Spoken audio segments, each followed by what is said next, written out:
involved in implementing these plans from the outset and really taken on board what they had to say, they would not be in the situation of having to roll back at all. Why is it that we can turn a blind eye to thousands of demonstrators campaign for pubs and garden centres to open, yet it is so hard to reopen our schools?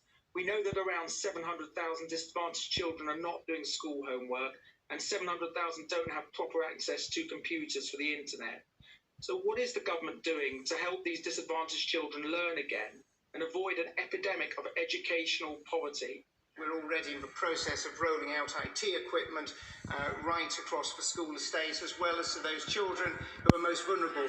100,000 of those laptops have already been distributed to children who are most vulnerable and most disadvantaged. Many people in the BAME community living in multi-generational households are not planning to send their children to school because they're afraid of them bringing the virus home to their grandparents. How is the Secretary of State going to persuade parents from disadvantaged backgrounds and from the Black and minority ethnic community to send their children to school? Secretary of State.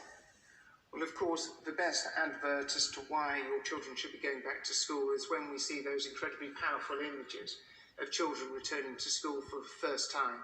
The absolute joy you see across their faces, their passion for learning, the fact they're so pleased to see their teachers and their friends once more.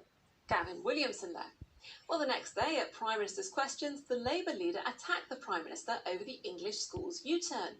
Sir Keir Starmer said Boris Johnson was flailing around and had failed to come up with a robust plan to allow the majority of pupils back into the classroom. The current arrangements lie in tatters. Parents have lost confidence in the government's approach.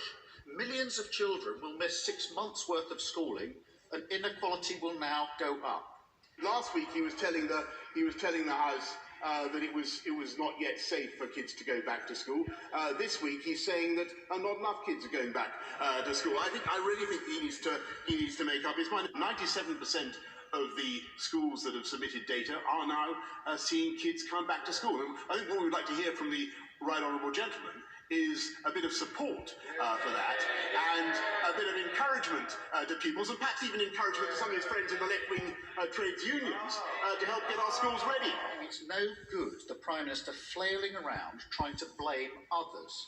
A month ago today, he made the announcement about schools without consulting relevant parties, without warning about the dates, and without any scientific backing for his proposal.